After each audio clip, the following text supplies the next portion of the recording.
कई बार मन में प्रश्न आते हैं।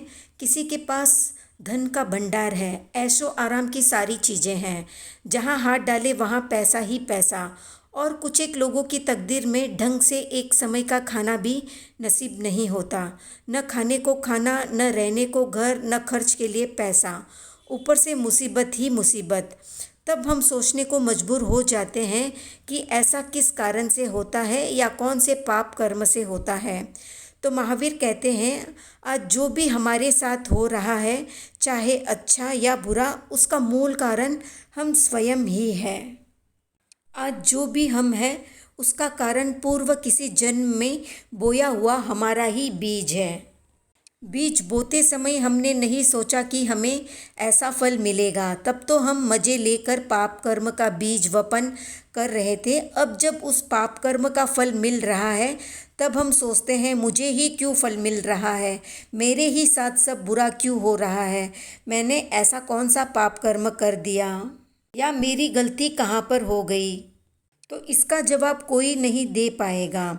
हमें कर्म के सिद्धांत में ही इसका जवाब खोजना होगा, क्योंकि कर्म एक अदृश्य शक्ति के रूप में काम करता है। जब आप अच्छे कर्म करते हैं तब भी वो कुछ रिएक्ट नहीं करता, और जब आप बुरे कर्म करते हैं तब भी वो कोई रिएक्शन नहीं करता। ना वो किसी को अलर्ट करता है कि बुरा कर्म मत करो, और ना ये कि अच्छे कर्म ज़्यादा करो। कर्म का काम है तटस्थ रहकर सब कुछ देखना और रिकॉर्ड करना, फिर मौका मिलते ही हम पर वार करना। इसे एक उदाहरण से समझ सकते हैं।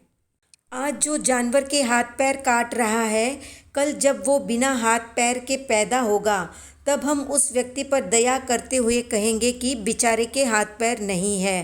पर उस घटना को कौन देखेगा जो पिछले जन्म में इसने किए हैं जानवर के हाथ पैर काट कर। कर्म का फल इंस्टेंट या एकदम तुरंत नहीं मिलता, वो समय के साथ ही मिलता है। कोई इस छलावे में न रहे कि मैं बेगुनाह हूँ, फिर भी मेरे साथ ये हो रहा है।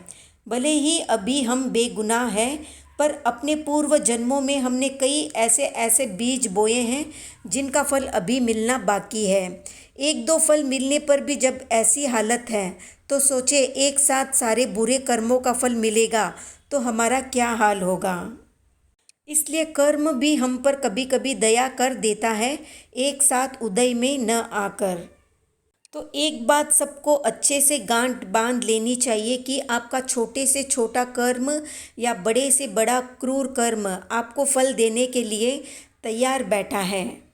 बस मौका मिलते ही वो वार कर देगा। इसलिए अगर आपको याद है कि आपने कुछ गलत या क्रूर कर्म वर्तमान या अतीत में किए हैं, तो उनसे माफ़ी मांग लें। किसी को ठगा या किसी का कुछ हड़पा हो तो उसे लौटा दें। अभी भी बचने का टाइम है प्रायश्चित के रूप में।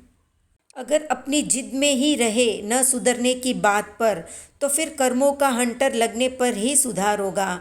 एक कहावत है, लातों के भूत बातों से नहीं मानते। इसलिए अपने छोटे छोटे कार्यों पर ध्यान दे, नियत साफ रखे, ईमानदारी, अच्छाई, सच्चाई को जीवन में महत्व दे। कोई भी कर्म करने से पहले ये सोच ले, जो मैं करूँगा वो ही 10 गुना बढ़कर मेरे पास आएगा।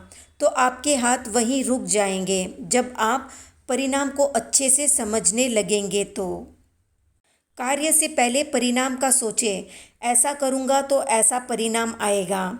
ऐसा चिंतन आपको कई प्रकार के पाप कर्म करने से रोकेगा।